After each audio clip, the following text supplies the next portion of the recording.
Here's the next one. Take joy in the work. I couldn't wait to get here today to share my story one more time.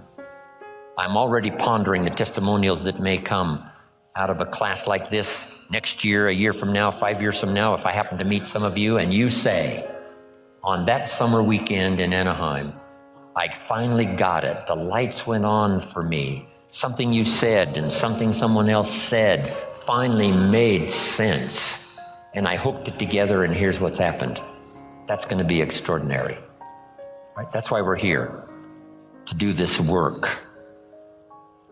I was excited this morning about being here. Couldn't wait to hear what I've got to say. A lady asked me one time, she said, Mr. Rohn, over the last few years, I've been to your seminars now several times.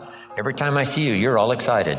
Things seem to be going great for you. How do you stay so excited all the time? And I said, I think it's because I attend all these seminars.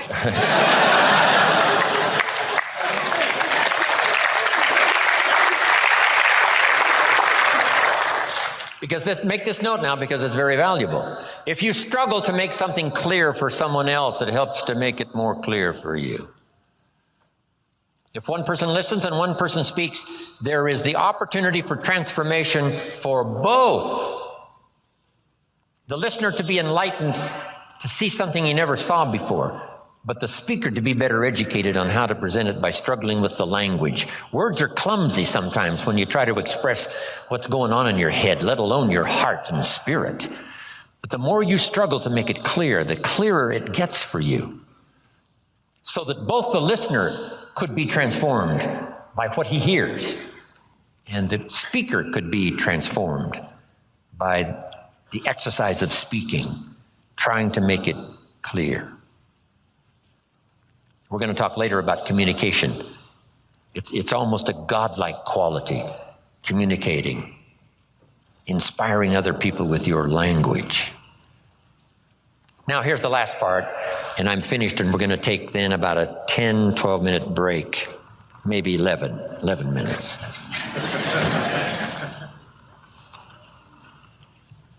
Here's the last one. Are you ready? Say, I'm ready. Ready. For the last one, develop the ability to share. Not just your money and your resources. One of the biggest things to share, of course, is your time, because you're limited on time. You can't get any more time. Big decision for me to make, to come spend this weekend with you instead of with my children and my grandchildren. Right? I'm already wealthy. I don't need the money. So why would I come? Because my children and my grandchildren know this is part of our collective experience. They enjoy the testimonials that come later as much as I do, the letters I get and the phone calls, and the response that people say, hey, your grandfather came and made an extraordinary contribution. See my children and my grandchildren thrive on that story. So they were willing for me, instead of being in Carmel, sitting on the sand at the ocean where my grandchildren live, I'm here in Anaheim, California, spending this time with you, but I gladly do it. Here's why. It's an investment time for me to share, so that later comes the harvest. One, the harvest is by working hard to make it clear for you, I'm getting as much as you are. But then later hearing the testimonials. So I'm asking you to do the same in every format possible, whether you're asked to do training, whether you're asked to do teaching, whether you're asked to make a speech, always say yes to the best of your ability, so that you'll have one more time to share, one more time to help somebody lift themselves from poverty to success, from doubt to faith, from illness to health, from skepticism to belief.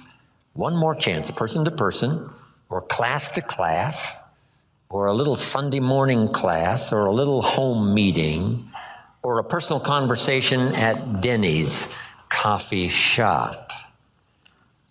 Tell somebody something good, something valuable. The payoff for you is in the attempt and the learning experience. And then the payoff later is to get someone's